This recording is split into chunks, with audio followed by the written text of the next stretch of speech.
Bonjour et bienvenue sur Infomaniac. Donc comme promis, un petit tuto sur le bevel. Petit, c'est pas un euphémisme qui va être très court.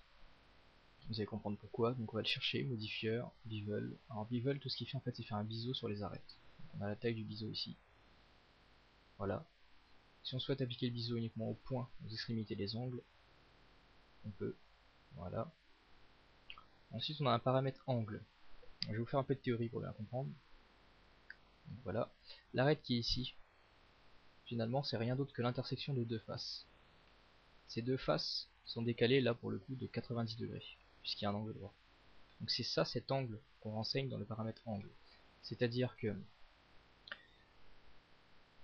quand on se mettra sur le paramètre angle, Bevel appliquera un biseau uniquement aux arêtes dont les deux faces ont un décalage supérieur au paramètre renseigné.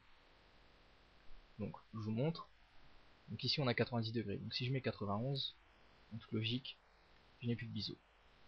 Donc, je vais vous montrer ça sur un objet plus complexe pour que vous compreniez l'utilité. Donc on va chercher la petite Suzanne. Hop, voilà. Et puis voilà, Bevel. Donc le bevel est appliqué partout. Si on se met sur angle, on peut choisir finalement, vous voyez en déplaçant, on voit très bien qu'il supprime petit à petit certains biseaux. Voilà. Et si à l'inverse je mets 0, il biseaute tout simplement. Alors pourquoi je vous ai dit que le tuto va être court? Parce que ici vous avez wait qui permet de choisir tout simplement les arêtes qui sont biseautées. Ça permet de travailler de façon plus précise. Et ben je vais vous décevoir, il se trouve que dans la version 2.5, pour appliquer un poids de biseau à une arête, on n'a toujours pas réussi à trouver comment faire. Parce qu'il se trouve que ça a été enlevé. Le, le paramètre qui permettait de le faire a été retiré dans cette version. Avant c'était CTRL majuscule E. Donc en fait ça correspondait à ça. Et à l'intérieur il y avait un moyen de modifier ce paramètre là. Mais il n'existe plus. Il y est plus.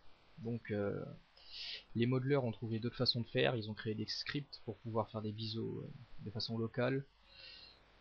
Mais je veux pas vous montrer les scripts maintenant, je veux pas vous embrouiller avec tout ça. On verra ça beaucoup plus tard de toute façon. Sachez que c'est possible de le faire localement, mais nativement dans Blender ça reste assez compliqué.